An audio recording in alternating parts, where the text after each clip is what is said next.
ಎಲ್ರಿಗೂ ನಮಸ್ಕಾರ. ಇವತ್ತು ಸಿಂಪಲ್ಲಾಗಿ ಮಾವಿನಕಾಯಿ ತೆಂಗಿನಕಾಯಿ ಚಟ್ನಿ ಮಾಡೋದು ತೋರಿಸ್ಕೊಡ್ತಾ ಇದ್ದೀನಿ. ಇದು ಬಿಸಿ ಬಿಸಿ ಅನ್ನಕ್ಕೆ, ದೋಸೆಗೆ, ಇಡ್ಲಿಗೆ ಯಾವುದಕ್ಕಾದರೂ ಸೂಪರ್ ಕಾಂಬಿನೇಷನ್ ಇರುತ್ತೆ.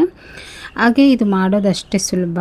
ಇದಕ್ಕೆ ಹುಳಿ ಮಾವಿನಕಾಯಿ ಯೂಸ್ ಮಾಡ್ಕೋಬೇಕು. ನಾನು ಹೇಗೆ ಮಾಡ್ತೀನಿ ಅನ್ನೋದನ್ನು ತೋರಿಸ್ಕೊಡ್ತಾ ಇದ್ದೀನಿ.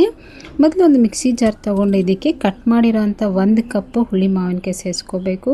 ಅದೇ ಕಪ್ಪಲ್ಲೇ 1 ಕಪ್ ಹಸಿ ತೆಂಗಿನಕಾಯಿ, ಹಾಗೆ ಖಾರಕ್ಕೆ 3 ಗುಂಟೂರು ಮೆಣಸಿನ್ಕಾಯಿ, 3 ಎಸಳು ಬೆಳ್ಳುಳ್ಳಿ, 2ರಿಂದ 3 ಸಾಂಬಾರು ಈರುಳ್ಳಿ, 1 ಸ್ಪೂನಷ್ಟು ಕಲ್ಲುಪ್ಪು ಸೇರಿಸ್ಕೊಳ್ತಾ ಇದ್ದೀನಿ. ಹಾಗೆ ಅರ್ಧ ಕಪ್ಪು ಹಸಿ ಕೊತ್ತಂಬರಿ ಸೊಪ್ಪನ್ನು ಸೇರಿಸ್ಕೊಂಡು ಅದೇ ಕಪ್ಪಲ್ಲಿ ಅರ್ಧ ಕಪ್ಪನ್ನು ನೀರನ್ನು ಸೇರಿಸಿ ಚೆನ್ನಾಗಿ ಒಂದ್ಸರಿ ಮಿಕ್ಸಿಗೆ ಹಾಕ್ಕೋಬೇಕು. ಇಲ್ಲಿ ನಿಮಗೆ ಒಣಮೆಣ್ಸಿನ್ಕಾಯಿ ಇಷ್ಟ ಇಲ್ಲ ಅಂತಂದರೆ ಹಸಿಮೆಣ್ಸಿನ್ಕಾಯಿ ಯೂಸ್ ಮಾಡ್ಕೊಳ್ಳಿ, ಚೆನ್ನಾಗಿರುತ್ತೆ.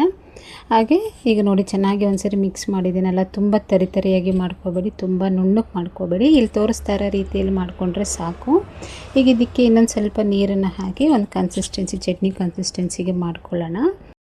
ಹಾಗೆ ಇದಕ್ಕೆ ಒಂದು ಸಿಂಪಲ್ ಒಗ್ಗರಣೆ ಕೊಡಬೇಕು. ಒಂದು ಸಣ್ಣ ಬಾಣಲಿನ ಇಟ್ಕೊಂಡು ಇದಕ್ಕೆ 2ರಿಂದ 3 ಸ್ಪೂನ್ ಎಣ್ಣೆ ಹಾಕ್ಕೋಬೇಕು. ಎಣ್ಣೆ ಬಿಸಿ ಆದಮೇಲೆ ಅರ್ಧ ಸ್ಪೂನ್ ಸಾಸಿವೆನ ಹಾಕ್ಕೊಂಡು, ಸಾಸಿವೆ ಸಿಡಿದ ಮೇಲೆ 1 ಸ್ಪೂನ್ ಉದ್ದಿನಬೇಳೆ ಹಾಕ್ಕೋಬೇಕು. ಇದು ಸ್ವಲ್ಪ ಕೆಂಪಗಾಗೋ ತನಕ ಹುರ್ಕೊಂಡು ಒಂದು ಒಣಮೆಣ್ಸಿನ್ಕಾಯಿನ ಹಾಕ್ಕೋಬೇಕು, ಇಲ್ಲ ಗುಂಟೂರು ಮೆಣಸಿನ್ಕಾಯಿ ಇದ್ರೂ ಹಾಕ್ಕೋಬೋದು.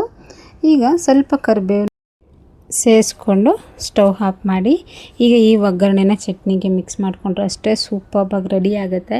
ಈ ಥರ ಸಿಂಪಲ್ ರೆಸಿಪೀಸ್ಗೆ ಜೆಸಿ ಕುಕಿಂಗ್ಸ್ ಆ್ಯಂಡ್ ವ್ಲಾಗ್ಸ್ಗೆ ಸಬ್ಸ್ಕ್ರೈಬ್ ಮಾಡ್ಕೊಳ್ಳಿ, ಹಾಗೆ ಒಂದು ಲೈಕ್ ಕೊಡಿ.